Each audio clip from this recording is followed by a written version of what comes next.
Satu ibadah yang kalau dilakukan ibadah itu akan mengakumulasi ibadah-ibadah yang lainnya, yang saat bersamaan dahsyatnya ibadah ini bisa menghadirkan junnah, perisai yang membentengi dari setan. Karena itu ketika dilakukan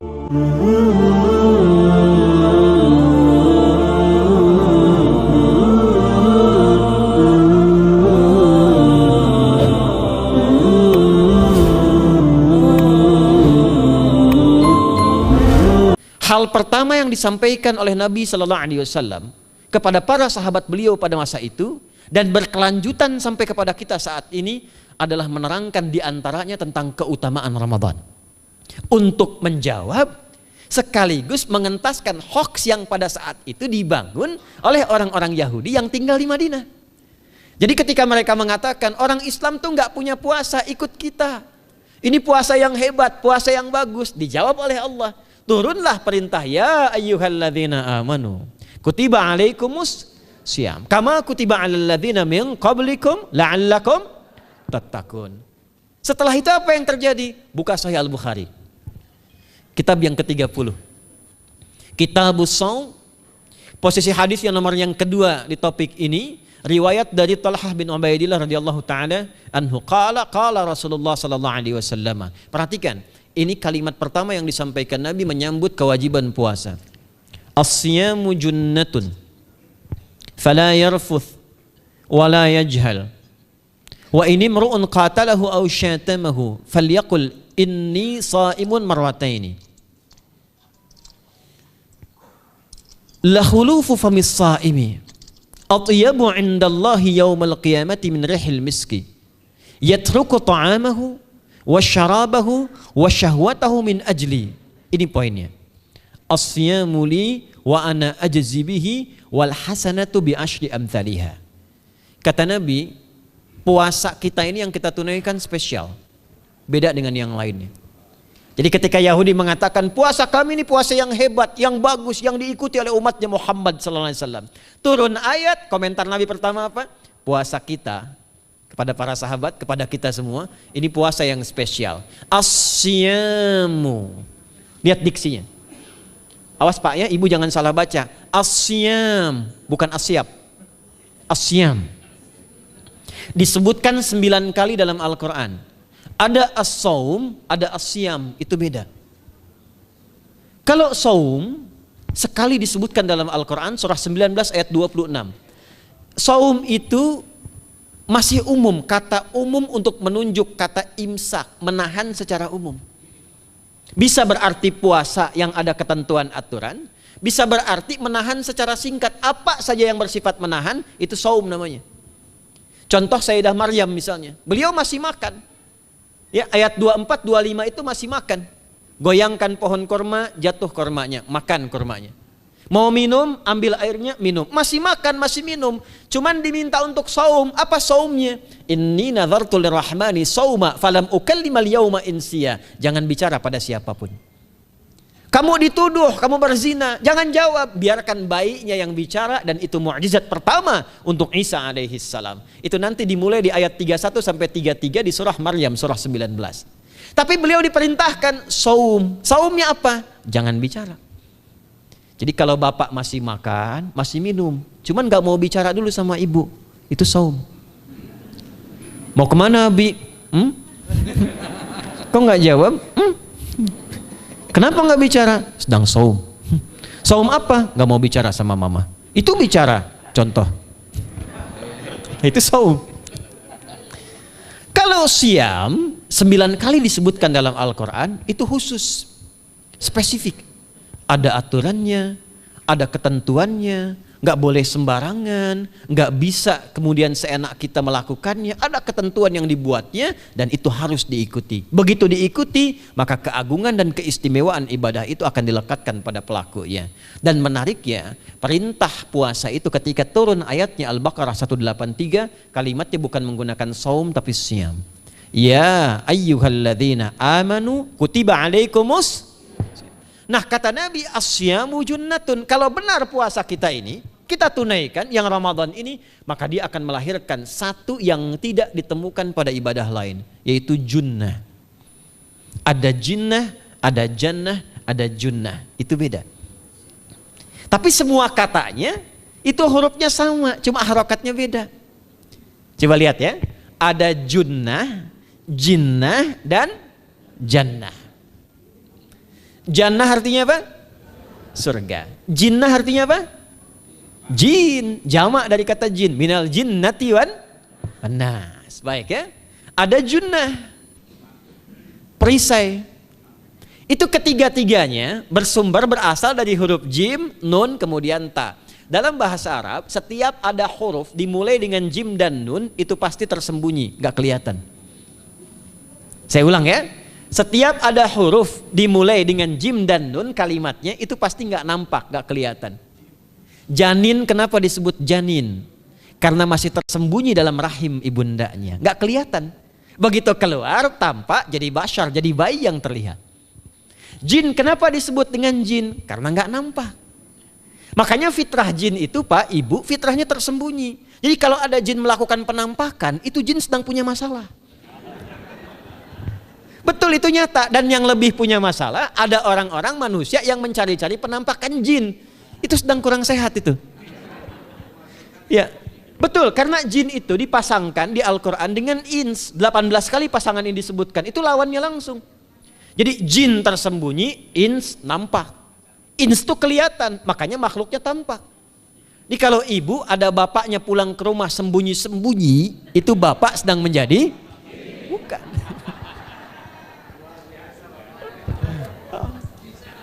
Kalau ibu sembunyi-sembunyi nyari dompet bapak, ibu sedang menjadi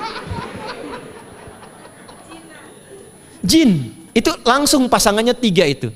Ins itu seakar dari kata anisah, halus, lembut. Jin kasar, makanya disebut jin. Karena itu jarang ada orang kemasukan jin jadi lembut, tidak ada. Permisi mau ikut kajian sedang kemasukan jin, tidak. Kalau kata-katanya tidak meracau, tindakannya pasti kacau. Karena itu fitrah manusia itu pasti lembut. Kalau ada orang kasar, pasti ada yang salah dalam pergaulannya. Balik. Itu jin. Jannah, kenapa disebut jannah? Karena belum tampak sekarang. Makanya Nabi katakan mala ainun ra'at. Gak sama dengan yang seperti dilihat orang. Gak kelihatan, nanti kesuksesan tertinggi yang belum tampak disebut dengan jannah. Karena belum tampak. Junnah itu perisai yang bisa langsung membentengi kita dari setan secara otomatis. Tapi nggak kelihatan. Karena itu kenapa ujung puasa disebut la'allakum tatakun. Tatakun itu dari kata takwa. Takwa itu dari kata wikoyah. Wikoyah itu artinya perisai. Nah, perisainya tidak tampak dalam diri kita. Tapi kalau terbiasa menunaikan ibadah puasa ini, kata Nabi, yang pertama kali akan terjadi pada orang yang puasanya benar, dia akan mendapatkan perlindungan berupa perisai dari Allah, hasil dari latihan puasanya yang dapat membentengi dia dari setan. Jadi ciri khas puasa Ramadan itu kalau sukses ditunaikan, itu akan terjauh dari godaan setan. Setan itu provokator yang memang hanya mengarahkan pada keburukan. Jadi dia nggak kenal benar. Lawannya malaikat. Malaikat nggak kenal salah, Pak. Nah, supaya terbentengi dari itu semua, kata Nabi SAW, kita itu dihadiahi sekarang oleh Allah satu ibadah yang kalau dilakukan ibadah itu akan mengakumulasi ibadah-ibadah yang lainnya, yang saat bersamaan dahsyatnya ibadah ini bisa menghadirkan junnah, perisai yang membentengi dari setan. Karena itu ketika dilakukan ibadahnya, saat yang bersamaan bisa ditahan maksiatnya, ditingkatkan amal solehnya. Setan kan ngajaknya pada yang salah kan? Malaikat ngajak pada yang soleh. Ramadan itu keutamaannya kalau sudah tiba Ramadan, itu selalu kita terdorong pada yang soleh dan tertahan untuk yang salah. Itu hebatnya puasa Ramadan. Kalau nggak percaya silahkan Pak Ibu sekalian. Cuman Ramadan yang saat datang waktunya bisa menghentikan orang berbuat maksiat. Gak percaya cek. Orang yang punya sifat marah semarah-marahnya, itu saat Ramadan bisa berhenti marah. Buka jam 6 kurang seperempat ada yang provokasi. Dia bisa tahan marah tuh, istrinya bingung, tumben Pak nggak marah, ntar habis maghrib. Bisa ditahan. Orang dusta bisa nggak dusta. Dan saat yang bersamaan, teman-teman sekalian, Bapak Ibu, itu bisa terdorong berbuat meningkatkan amal soleh. Sekarang kita keluar dari sini, ada yang minta belum tentu dikasih. Nanti Ramadan tiba sudah nyatet berapa yatimnya, berapa du'afanya. Amal soleh naik. Sekarang ada orang ketinggalan sholat fardu terlambat masih biasa. Ramadan ketinggalan sunnah itu gelisah. Betapa ibu-ibu para pejuang yang sangat luar biasa itu berjuang memperebutkan saf pertama setelah maghrib untuk menaruh sejadah. Nah, ini pelakunya nih. Tapi itu hebat, Bu. Saya tanya ibu kalau berjuang naruh sejadah setelah maghrib atau bahkan sebelum maghrib, itu sejadah disimpan di saf itu untuk ngejar sholat apa? Tarawih, bukan isanya. Saya tanya pada ibu, tarawih itu hukumnya sunnah atau wajib? Sunnah. Ramadan tuh jangan kan yang fardu, ketinggalan sunnah bisa gelisah. Itulah Ramadan. Dan pada saat itulah ketika amal soleh dikerjakan, amal salah ditinggalkan, datanglah junnah, itu perisai yang mengikat setan. Itu yang dimaksudkan di hadis Muslim. Di topik yang ke-13 namanya Kitabus Syiyam. Hadis yang pertama dari sahabat Abu Hurairah. An Abi Hurairah radhiyallahu ta'ala anhu, anin Nabi sallallahu alaihi wasallam qala, "Idza jaa Ramadhanu." Redaksi yang pertama. Redaksi yang kedua yang bintang 3 di bawahnya. "Idza kana Ramadhanu." Redaksi ketiga yang bintang 4 di bawahnya. "Idza dakhala Ramadhanu." Muhammadiyah itu harus tahu dalil. Ya. Tahu dalil tuh, ya. Idza jaa Ramadhanu, idza kana Ramadhanu, idza dakhala Ramadhanu, futtihat abwabul jannati aw abwabur rahmati. Wa ghulliqat abwabun nari aw abwabu jahannam. Wa sulsilatis syayatinu aw sufidatis syayatin. Ini maknanya. Kalau Ramadan sudah tiba, kata Nabi, maka dibukakanlah pintu-pintu surga. Para ulama berbeda pendapat dalam tafsir tentang hadis ini. Pintu-pintu surga ada yang mengatakan real dibuka. Ada yang mengatakan dengan penafsiran metafor. Pintu surga itu pintunya lewat amalan. Ada 8 pintu surga kata Nabi dalam hadis yang lain, ya. Fil jannati thamaniyatu abwabin fiha babun yusamma ar-rayanu la yadkhuluhu illa as-shaimun fa idza dakhaluhu ughliqa. Di surga itu ada 8 pintu surga. 8 itu ternyata di hadis lain pintunya semua amal soleh. Ada pintu sholat, pintu puasa namanya ar-rayyan, ada pintu sedekah, pintu zakat, pintu haji. Jadi kita itu sekarang fastabiqul khairat. Kenapa ada moto fastabiqul khairat? Itu kan diambil dari Al-Baqarah ayat 148. Siapa yang pengen memburu surga, buru di amalannya. Mungkin gak semuanya bisa dikerjakan. Kalau tidak semuanya, ambil salah satu yang paling disukai, konsisten di situ. Walikulli wijhatun huwa muwalliha. Setiap orang pasti punya kecenderungan untuk beramal. Ada yang senang puasa, ada yang senang tahajud, ada yang senang sedekah. Fastabiqul khairat, silahkan berburu, berlomba untuk mengerjakan apa yang disenangi itu. Itulah pintu surganya. Nah, saat Ramadan, semua pintu surga itu dibuka, Pak. Makanya kita senang kerjakan, sholatnya meningkat, sedekah meningkat, ngaji Quran meningkat. Saat yang bersamaan pintu neraka ditutup. Ada berapa pintu neraka? Ada berapa? Kalau pintu surga berapa tadi? 8. Hadisnya jelas, sahih dalilnya. Pintu neraka berapa? Bukan. Pilih. 6 atau 8? Yang 6 angkat tangan. Bukan 6, bukan 8, 7. Dalilnya apa?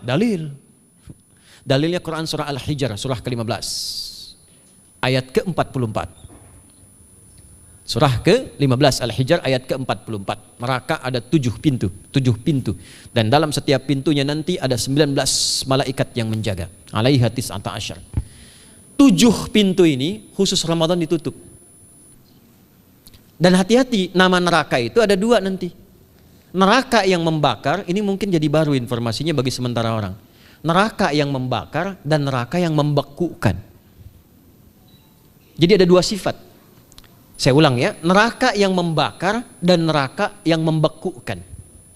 Yang membakar disebut dengan Jahannam, yang membekukan disebut dengan Zamharir namanya. Zamharir. Jadi kalau ada orang masuk neraka, itu cuma 2 pilihannya, dibekukan atau dibakar. Jelas ya? Makanya kita dikasih pendahuluan, ada musim panas, musim dingin. Supaya merasakan, nih orang musim dingin nih pakai lapisan-lapisan baju. Musim panas cari pendingin. Kamu sekarang cari pendingin, kata Allah, di neraka nggak ada AC.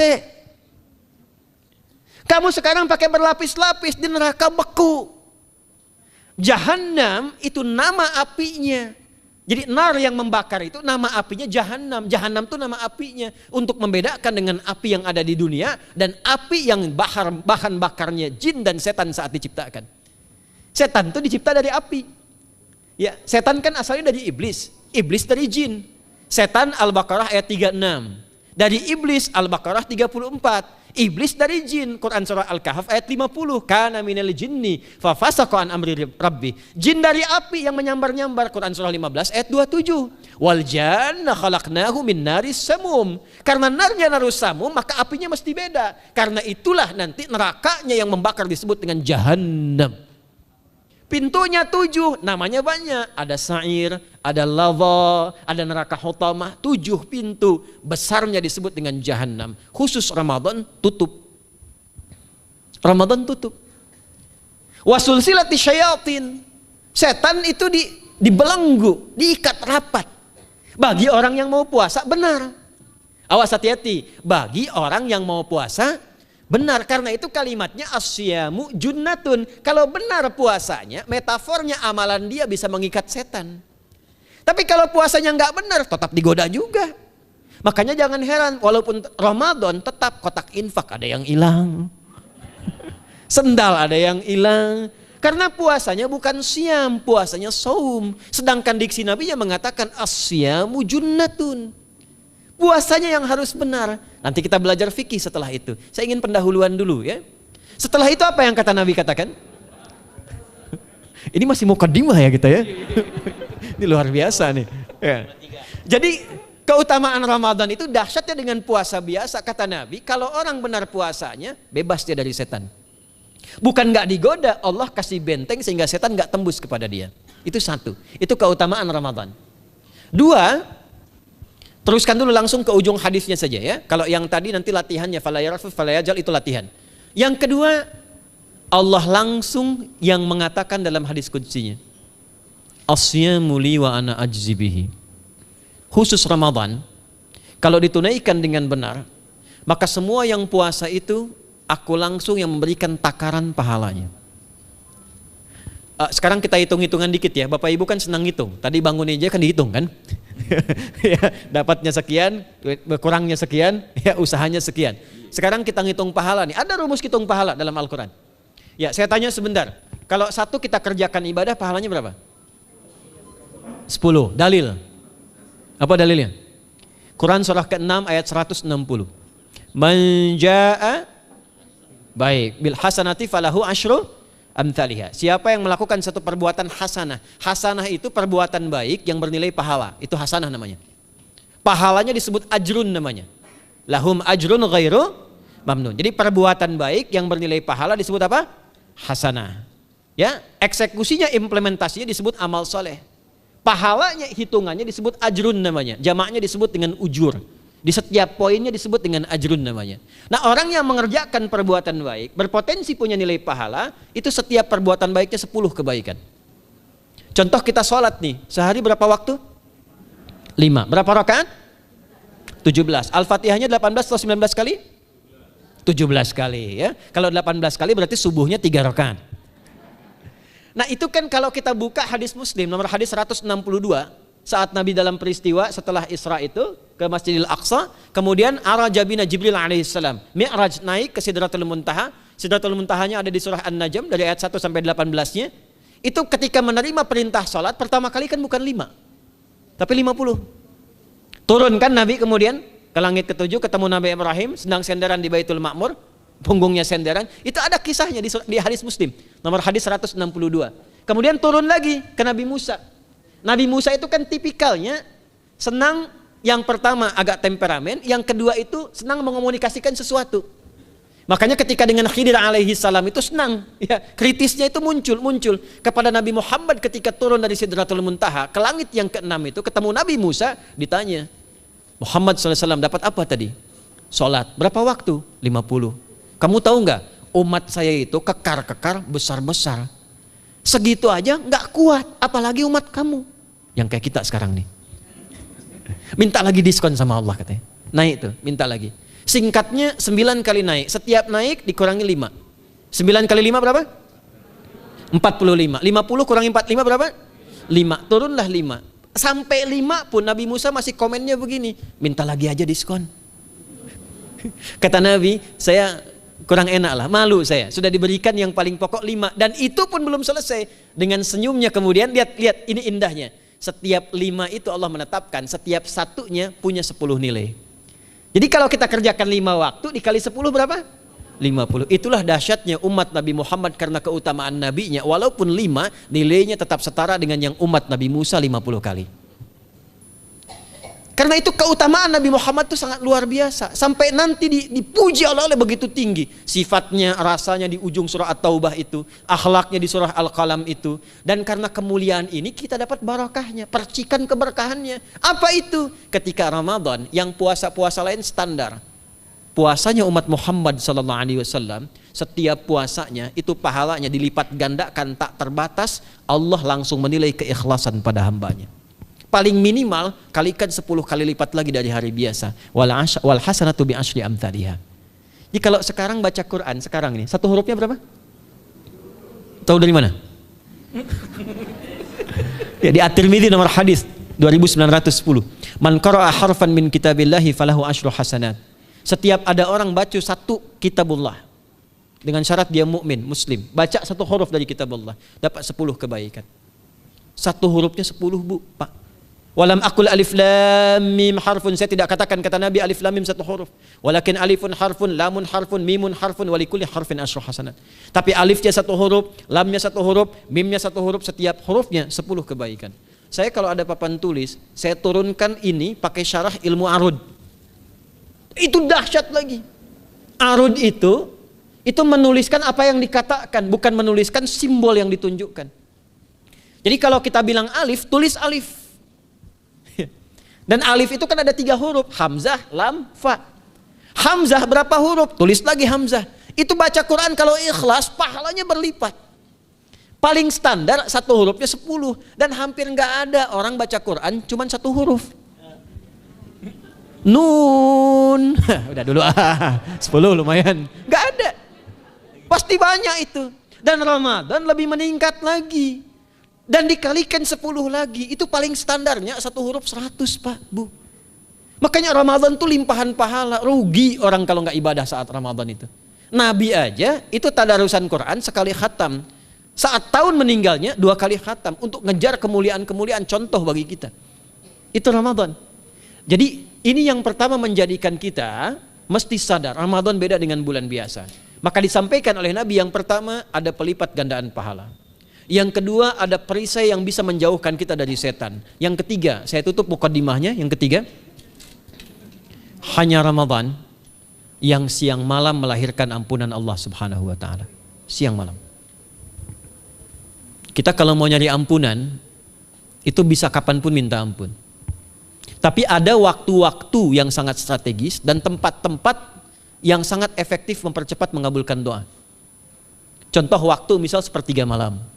Itu cepat terkabul doa, hadisnya qudsi. Di antara azan dan iqamah. Waktu singkat di waktu Jumat, ada yang menafsirkan antara duduk khutbah, 1 dan 2, ada yang menafsirkan waktu asar menjelang ke maghrib. Dan itu nanti sepeninggal Nabi ada di antara istri Nabi SAW memburu waktu singkat yang luar biasa ini untuk berdoa. Hafal doanya ya. Allahumma kfina bihalalika an haramik wa aghdina bi ta'atika an ma'siyatik wa bi fadlika amman siwak. Itu dibiasakan di hari Jumat dibacakan. Ya, hafal nggak? Nanti diputar lagi videonya ya, kan ini kita sampai lihat lagi. Ya, kembalikan. Ada yang sifatnya tempat. Mihrab itu mustajab. Makanya kenapa imam itu di mihrab? Karena mewakili makmum untuk berdoa. Karena itu pilih imam yang betul-betul paham fikih salat, bagus bacaannya dan ngerti fikih salat supaya dia sebelum salat melihat ke belakang. Itu bukan cuma merapatkan barisan, tidak, untuk melihat siapa yang salat. Apakah tahan berdiri lama kalau dibacakan bacaan panjang? Atau ada yang buru-buru? Lalu bacaannya apa yang sesuai untuk makmumnya? Itu fikihnya. Karena itu tempatnya di mihrab, dan mihrab itu viral, tempat yang cepat mengabulkan doa. Maryam itu punya mihrab. Nabi Zakaria saat minta keturunan itu mohon kepada Allah di mihrabnya Maryam. Ali Imran ayat 38 sampai 39. Hunalika da'a Zakaria rabbah qala rabbi habli min ladunka dzurriyyatan thayyibah innaka sami'ud du'a. Fanadatul malaikatu wa huwa qa'imun yusalli fil mihrab. Cepat terkabul doa. Masjid cepat terkabul doa. Tapi Ramadan itu menggabungkan semuanya. Enggak usah tunggu sepertiga malam. Siangnya diampuni, malamnya diampuni. Apa dalilnya? Untuk malam lekat dengan ibadah qiyam namanya. Man qama ramadhana imanan wahtisaban ghufira lahu ma taqaddama min. Siapa yang mampu menghidupkan Ramadan di malam harinya. Dan jangan salah Bapak Ibu sekalian, awas jangan salah ya. Ramadan itu satu paket ibadahnya. Bukan cuma puasa. Ramadan satu paket, ada paket siang, ada paket malam, dan nggak ada paket hemat. Full, ada siang, ada malam, dan itu semua sama, cuma beda satu huruf. Hadisnya sama, ibadahnya juga diksinya sama, cuma beda sehuruf. Malamnya qiyam, siangnya siam. Awas ya, malamnya apa? Qiyam, siangnya apa? Siam. Cuma beda satu huruf, dan itu satu paket. Jadi kalau Anda tertinggal, jangan Anda lah, jangan kita. Kalau ada orang yang tidak mengerjakan semalam, misalnya qiyamnya, cuman siamnya, sah puasanya, benar sesuai rukun, sah. Cuman tidak sempurna keutamaan Ramadannya. Karena itu Allah mengatakan kalau sedang puasa, sempurnakan dengan ibadah malamnya. Itu ada di Al-Baqarah ayat 187. Tsumma atimmus syiyama ilal lail. Muqaddimatul lail, maghribnya untuk puasa, lail atasnya untuk qiyam. Orang yang mampu menghidupkan ibadah malam, jangan salah ya, nanti kita mulai puasa, insya Allah yang pertama dimulai ibadah malam, qiyam, bukan siam.